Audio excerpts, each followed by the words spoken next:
అరే మీ దేవుడు ఏంట్రా పాపులతో తిరుగుతున్నాడు. ఇప్పుడు సమాజంలో చాలా మంది ఏమన్నా లోతు గురించిన విషయాలు అసలు ఆ విషయం మొత్తం తెలియదు, కానీ ఒక చిన్న మొక్క పట్టుకొని ఊరంతా ప్రచారం చేస్తా ఉంటారుగా. ఈ ఎదవగా తలా తోగా తెలుసాం ఒక మాట పట్టుకొని ఆ స్వభావం ఏం తెలుసు.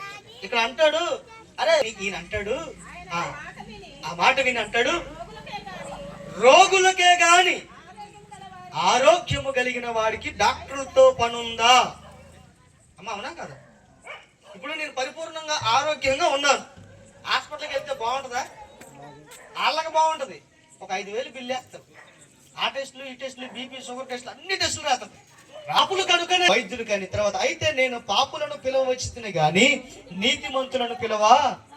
అంతా సక్రమంగా ఉన్నోడికి చూసిన అవసరం అండి? చూసిన ఎవరికి కావాలా? గట్టి చెప్పాలి.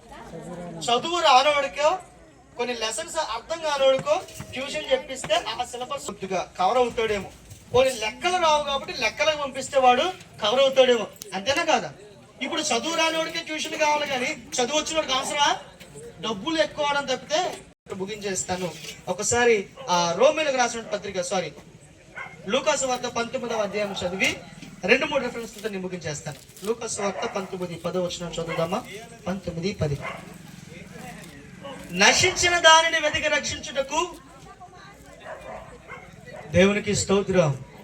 హల్లెలూయా హల్లెలూయా. దేనినంట నశించిన దానిని వెదకి రక్షించడానికి మనిషి కుమారుడు ఈ లోకానికి వచ్చాడు.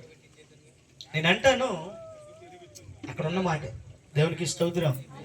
ఈ రోజుల్లో ఎంతమంది నశించిపోతా ఉన్నామో, ఎంతమంది నిలబడలేకుండా పోతా ఉన్నాం, పరిస్థితుల ప్రభావము ఎంతమంది బలహీనమైపోతా ఉన్నాం.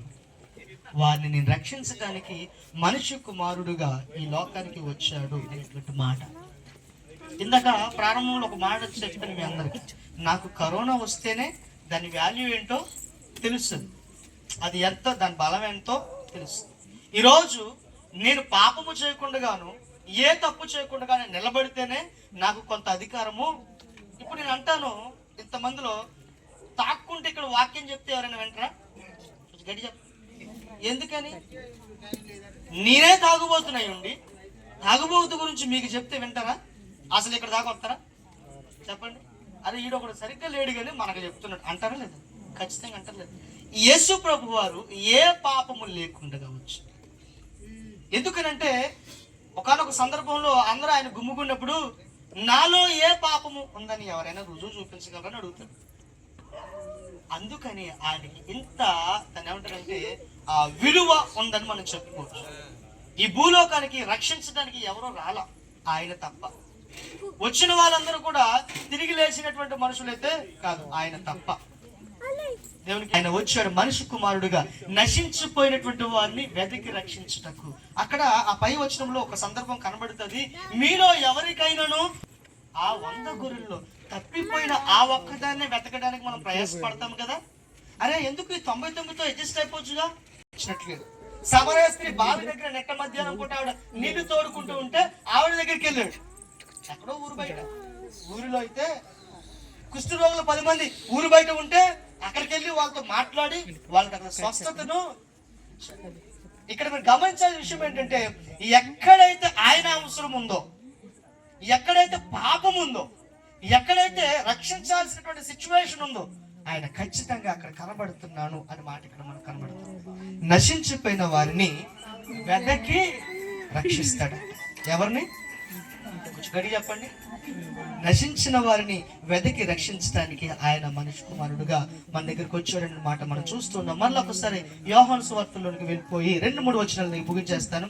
యోహాను సువార్త 3వ అధ్యాయము 17వ వచనం చదువుదాము. యోహాను 3:17 వచనం చదువుదాము దయచేసి. హల్లెలూయా హల్లెలూయా. ఎంతవరకు మీరు వాక్యం విన్నారు కదా. ఈ మాటను బట్టి మీకు క్వశ్చన్ వేస్తాను. కొంచెం చక్కగా ఉన్నవాళ్ళు, లేకపోతే విన్నవాళ్ళు, లేకపోతే తెలియగలిగిన వాళ్ళు దీన్ని ఖచ్చితంగా చెప్తారు. అక్కడ ఉన్న మాట ఏమిటంటే, లోకమునకు తన కుమారుడిని ద్వారా రక్షణ పొందుటకే కానీ లోకానికి తీర్పు తీర్చడానికి దేవుణ్ణి పంపించలేదు అని ఇక్కడ రాయబడు. నా క్వశ్చన్ ఏమిటంటే, యేసు ప్రభు వారు ఈ లోకానికి ఎందుకు వచ్చారు? అమ్మా, ఇదేం తింగర ప్రశ్న అంటున్నారా? అంటే ఆ తింగర ప్రశ్న మీరు సమాధానం కరెక్ట్ చెప్తారో లేదా అంతే. దేవునికి స్తోత్రం. ఆయన ఎందుకు వచ్చాడు? కొంచెం గట్టి చెప్పండి, కొంచెం గట్టి చెప్పండి. కింద స్టేట్మెంట్ ఒకసారి చదవండి, కింద లైన్. వచ్చాడు గాని అమ్మా, లోకము నుండి ఈ భూలోకమునకు ఆయన పంపించినటువంటి విధానం ఏమిటంటే, ఫర్ ఎగ్జాంపుల్ మనకు అర్థం కావాలంటే, ఈ యువతల ఒడ్డు నుంచి అవతల ఒడ్డుకు దాటించడానికి నిన్ను ఒక పడవ సాధనముగా నిలబెట్టాడు. చెప్పండి, ఎవరిని? అమ్మా, అంటే మీరు తెలివిగలవాళ్ళు, నోరు మెదుపుతున్నారు కానీ నోట్లో నుంచి మాట రావట్లేదు. ఇప్పుడు చెప్పండి కొంచెం. ఎవరిని? ఒకసారి ఈ భూలోకంలోకి వచ్చిన విధానం ఏమిటంటే, ఈ పాపపు లోకంలో నుంచి ఆ పరలోకానికి వెళ్ళడానికి ఒక దారిగాను ఒక పడవగాను ఆయన మనల్ని ఎక్కించుకొని అవతలకు తీసుకుని వెళ్ళడానికి వచ్చాడు. ఇప్పుడు ఆ పడవలో నువ్వు సక్రమంగా కూర్చుంటే అవతల ఒడ్డుకి చేరతాం. చాలా మందికి పడవలో కూర్చున్న వాళ్ళకి ఇట్లా ఉంగు ఇట్లా నీళ్ళు ఆడుతా ఉంటుంది చూసారా? ఉత్తప్పుడు ఫోటోల దగ్గర కానీ పడవ ఎక్కేసరికి ఫోన్ బాగాలేకపోయినా చుట్టూ తిరిగి ఫోటోలు తీస్తా ఉంటారు కదా. ఇలాంటి పనికి మళ్ళీ పని చేస్తే అది కొంచెం అటు ఇటు అయ్యి ఒక్క బోర్లో పడి మొత్తం అందరూ మునిగిపోవాల్సిన పరిస్థితి వస్తుంది కదా. ఒక్కడి వల్ల ఎంతమంది పడాల్సి వస్తుంది కదా, అవునంటారు కాదంటారు. ఇప్పుడు యేసు ప్రభు వారు, అరే నువ్వు ఫోటోలు తీయడం వల్ల ఇలాంటి నాశనం అయిపోయారా అని మాత్రం అండంట. మీకు అర్థమైందా? ఆయన పని అక్కడ తీసుకొని వెళ్ళాలంతే. మీకు అర్థమైందా? ఇక్కడ ఉన్న మాట అర్థం మీకు అర్థం కావాలి. ఆయన పని ఏంటంట, రక్షించడానికి మాత్రమే వచ్చాడు కానీ నువ్వు ఫలానా లేక వాళ్ళని జాగ్రత్తగా పట్టుకుని వాళ్ళ కోసం ప్రార్థన చేయండి. చాలా మంది పాస్టర్ గారు కూడా కొంతమంది ఏం చేస్తారంటే, నువ్వు ఆ మధ్యలో దొంగతనం చేసావు, నువ్వు ఇప్పుడు ఇది చేసావు అంటా ఉంటారు చూసారా? ఇది దేవుని ఆత్మ కాదు. దేవుడు ఎప్పుడు జడ్జిమెంట్ చేసేవాడు కాదు. నువ్వు ఎంత పాపివైనా, ఎంత పనికి మాలి పని చేసినా, ఎంత రోత జీవితం అనుభవించినా కూడా 10 మంది దగ్గరికి వెళ్ళి నువ్వు ఇలా అలా ఎప్పుడు నీ పరువు తీసేవాడు చేసిన వెనకాల వేసుకుని వస్తారు తెలుసా? అవునా కాదు? కొంచెం గట్టి చెప్పండి. పిల్లల్ని తల్లిదండ్రులు వెనకేసుకుని వస్తారా? వీడు ఎంత తప్పు చేసినా వాడు చేసిన తప్పుని ఏలెత్తి చూపిస్తారు కానీ ఈయన మాత్రం వెనక్కి. తప్పిపోయిన కుమారుడు ఉన్న ఆస్తిని మొత్తం అమ్మేసి దారుణంగా ఏదో చేసిన ప్రతి పాపమును ఆయన క్షమించాడు, క్షమిస్తాడు. ఏలెత్తి చూపించేటువంటి వాడు కాదు. మనుషుల్లో మనకున్నటువంటి గుణం ఏమిటంటే, నువ్వు అది చేసావు, నువ్వు ఇది చేసావు, నువ్వు అలా చేసావు, నువ్వు ఎలా చేసావు అని చెప్పి 10 మంది ముందు పరువు తీస్తా ఉంటాం కదా. సమయం రానిరా వాడంతా చూస్తా అంటాం కదా. అంటే ఇప్పుడు అడగకూడదు, 10 మంది ముందే ఖచ్చితంగా అడగాలని ఈ పాయింట్ నేను అడగలేదు అంటాం కదా. తీర్పు తీర్చడానికి ఆయన మన మధ్యకి రాలేదు. ఏంటంట? తీర్పు తీర్చడానికి మన మధ్యకు, రక్షణ ఇవ్వడానికి మాత్రమే ఆయన వచ్చాడు.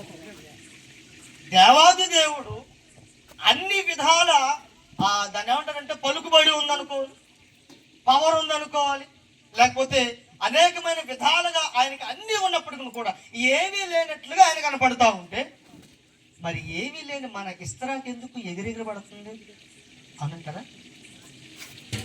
అన్నీ ఉన్న దేవుడేమో అనిగి మనకి ఆయన ఉంటే మన పాపములను, ఇప్పుడు నేను మరలా ఒక మాట జ్ఞాపకం చేస్తాను, వదిలిపెట్ట బుద్ధి కావట్లేదు కానీ వదిలిపెట్టాలి.